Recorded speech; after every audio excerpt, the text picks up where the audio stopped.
record. There you go. Hey everyone, welcome back to another episode of Live Talk. And Jennifer is again with us.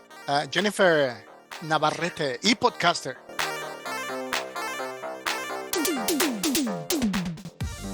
You know, I love what we're talking about in reference to podcasting and in reference to repurposing content, but not just audio content. We're also going to talk about video content because video podcasting has been around since the very early days of podcasting. As a matter of fact, that's what we called it. We just called it, you had an audio podcast or a video podcast. I mean, if you want to look at the history, you could look at the Tiki Bar Lounge, Ask a Ninja, Geek Brief TV. All of those shows were way back in the early days. So the fact that video and podcasting is seeing this wonderful, beautiful resurgence is kind of fun. I'm totally into it. And that's what you're doing. Well, I'm trying. I consider myself still a newbie, but I hope to graduate to the next level soon. But you know, at the beginning, well, a few years ago, 3-4 years ago, I was very confused with, vlog with V and blogs and videos and audio. It's like, okay, what is the deal here? And then I understood, okay, a vlog is a video, or Video blog, a video blog, and a blog is something written. And so I think I ordered those things in my head already. But I did an experiment today because I saw something like that before. I have a YouTube channel, and I usually do interviews such as this with you, and but I've seen every now and then audio podcast in YouTube. So I decided to try it today, and I think well, I know it. I uploaded it, so it worked. But what is your experience? What can you tell us about that option for for repurposing our material? Yeah, and actually, we've been doing this for a really long time with podcasts, where you take the album art static image, or maybe the guest, or an image of the host with the guest, or some version of that still has the branding tied to it, and you put the little sound wave, right? That's kind of when you think of an audiogram, you think about the sound wave, and maybe nowadays you have the captions on there so that you can see the words, because a lot of times folks are not necessarily listening because they may be out in the public, but they still may want to know what it is. So if you've got the words just automatically going, then that's always nice to have that too. And that's kind of the growth and the maturation of an audio podcast on a video platform like YouTube. Doesn't mean that that's the only way, but that is kind of been the way. And YouTube recently has gone all in on podcasting, because as Edison Research and other research organizations were putting out these reports about the growth of podcasting, they kept talking about how YouTube was just growing and growing and growing in the ranks. And why were they growing in the ranks? Because people use YouTube for search, but they also use it where they just push play. And maybe they're in the car and they're not watching, but they're listening, or maybe they're doing things around the house, because that's just where they go. Everybody has a spice and flavor for the type of places that they like to go. And if YouTube is their place, then they're going to try and find all the content that they want in that place. And so why should we as podcasters limit? I know a lot of people are like, no, video is not a podcast. It's like, I get it, because we think about podcasts as RSS feed centric. And at one time, YouTube had RSS feeds. I don't know if they still do or not, but I feel like we can't shame people or tell them they're doing it wrong, because if that's where they prefer to consume content, why would we make them feel bad about it or confuse them? I think we lean into it and allow our content to be discovered by folks who prefer a video platform, even if they're using the video platform just to listen. Yeah. Well, I know you can upload your podcast to different platforms, Spotify, Amazon, and so on and so forth. So YouTube will be another option. That's just the way to see it, right? Yeah, just another destination for your content. Absolutely. Okay. So what I did today is, because I never done it before. So what I did is how do I do it? Because that's an MP3 file. So again, I watched some tutorials. and I found, I just found my static image. I forgot about that wave. I didn't know how to do that wave. It was very, very all of a sudden today, but I would like to do that, the little audio wave. But yeah, I use my video editor and I added the image and I rendered it and uploaded it, and that's it. And it's there. But the only thing that I'm thinking, well, that one episode was 30 minutes long, and I was going to Mhm. ask you uh, if you if you if you know. I mean, are people listening that that long of a podcast in YouTube? Do you have any Sure. information on that? I mean, remember back in the day when before Joe Rogan went to Spotify, when he just had a regular podcast, Hmm. he did it on YouTube and his Oh shows are like yeah. 3 hours long. I mean, granted, those were live, but they were also recorded. So I think, yes, I do think so. And I actually have my own projects and client projects Mm-hmm. where we take the full episode. So we talked in the last show about audiograms and putting those in places where for video, but Hmm. you can also do your full episodes like what you're doing. And a place to look for that to start with is like Headliner. Headliner Hmm. has a free option where you can upload your audio and you Hmm. can add in the sound wave and you can Hmm. add in the text. So if you have it transcribed, you can Hmm. upload the SRT file And it will add and it. put it in there. Yeah, and it'll match the timing and I mean pretty close. You may want to go in Right. there and edit, but it allows you to edit to really Oh, finesse it to exactly what you want. And it's pretty nice. And granted, they have a free version and a paid version, but get your feet wet with the free version and get a sense of if that works for you. right. That was going to be my next question. Is that a free version or is a paid subscription type of thing? Both, But both. both. Okay. You can Mm. do some free, and then at some point they'll be like, now you have to pay, but it Mm. resets every month, so it's actually kind of nice. Okay. Well, we can experiment and learn and then go Hmm. from there, right?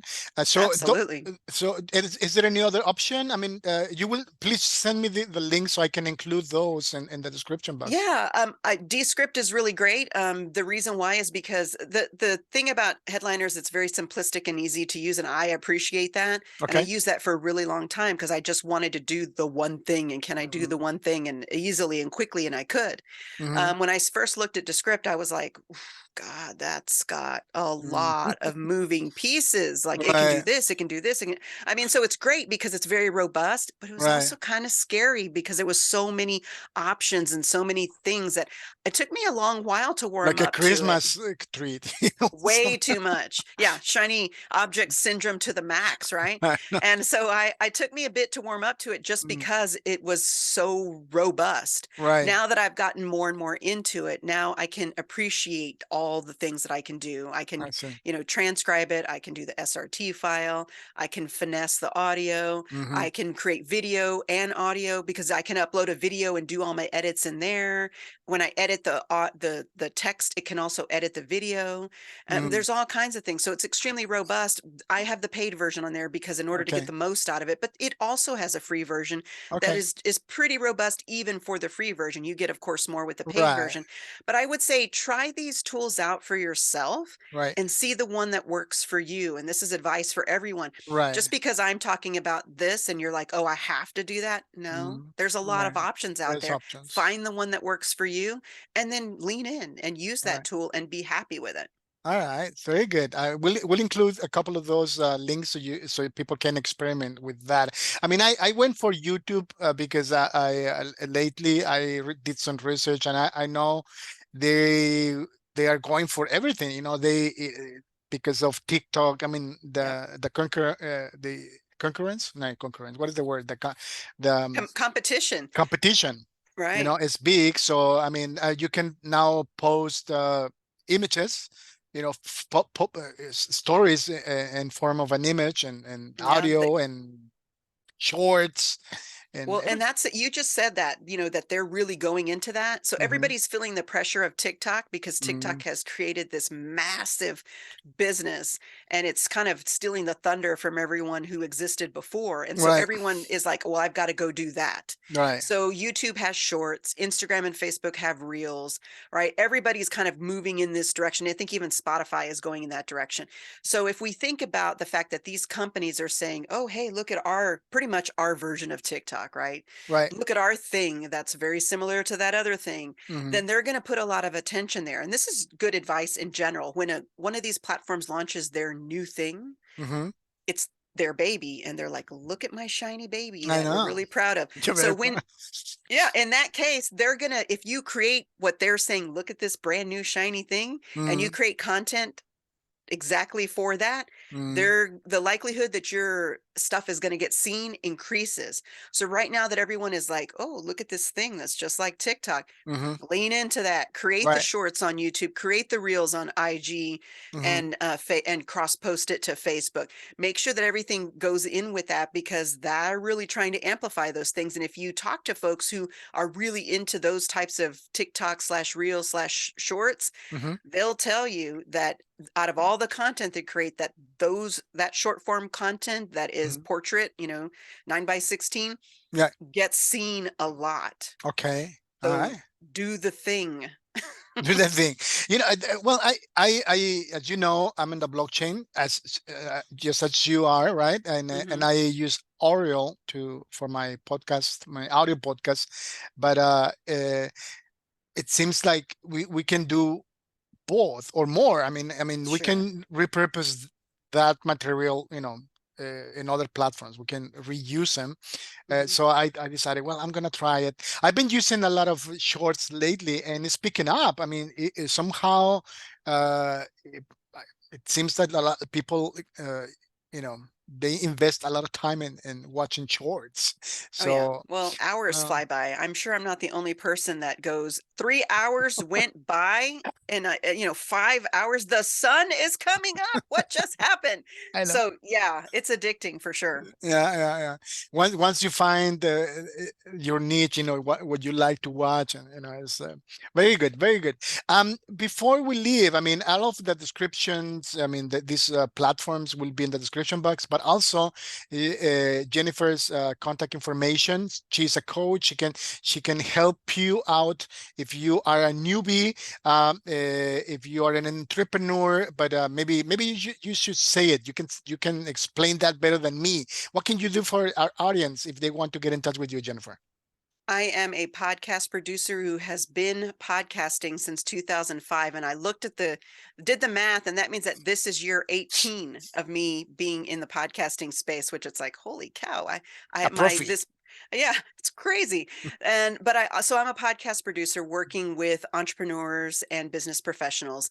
And I'm also a Web3 educator, just because an evangelist, really, because once I discovered what I could do on Web3, on the blockchain, in this case, Hive, that Hmm. I was doing in Web2 on traditional stuff, there isn't anything that I have found so far Hmm. of the type of content I create in the regular world that I can't also do on the blockchain. Right. Podcasting, video, fitness, gaming, social media, blogging, photos. I mean, you name the type of stuff that I do normally in traditional space, I can do it on the blockchain too. So Right. I'm an evangelist and I'm an educator, and I had a wonderful guide who helped me begin my journey. And so I guide others so that way they've got support and they can do those things. But whether you're going to get into podcasting or get into the blockchain, it's good to have somebody to guide you, to hold your hand, to show you the way, to chart the path. There you go. So if you want to get in touch with her, the contact information is in the description box. Before we leave, Jennifer, one last word.